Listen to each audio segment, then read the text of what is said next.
രസതന്ത്രത്തിനുള്ള Nobel സമ്മാനം ഇത്തവണ പങ്കിട്ടത് Jeffrey ഗോൾഡ്സ്റ്റെയിൻ, Claude Howard എന്നിവരാണ്. രക്തസമ്മർദ്ദം നിയന്ത്രിക്കുന്നതിലെ ജനിതക ഘടകങ്ങളെക്കുറിച്ചുള്ള പഠനത്തിനാണ് ഇവർക്ക് ഈ അംഗീകാരം ലഭിച്ചത്. 2. ഭൗതികശാസ്ത്രം, ഫിസിക്സ്. ഭൗതികശാസ്ത്രത്തിൽ ഹെലൻ ഷുൾസ്, ആർത്തർ മെൻഡൽ എന്നിവർ പുരസ്കാരം നേടി.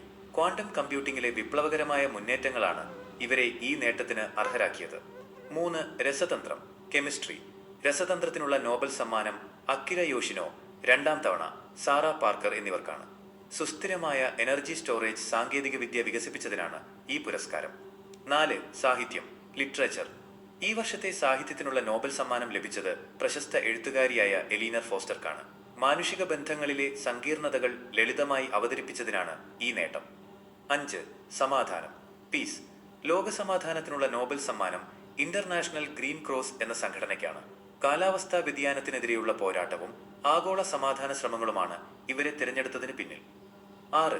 സാമ്പത്തിക ശാസ്ത്രം, ഇക്കണോമിക്സ്. സാമ്പത്തിക ശാസ്ത്രത്തിൽ ഡേവിഡ് റിച്ചാർഡ്സൺ പുരസ്കാരം നേടി. ഡിജിറ്റൽ സമ്പദ് വ്യവസ്ഥയിലെ വിപണി മാറ്റങ്ങളെക്കുറിച്ചുള്ള പഠനമാണ് അദ്ദേഹത്തെ അവാർഡിന് അർഹനാക്കിയത്. അവസാന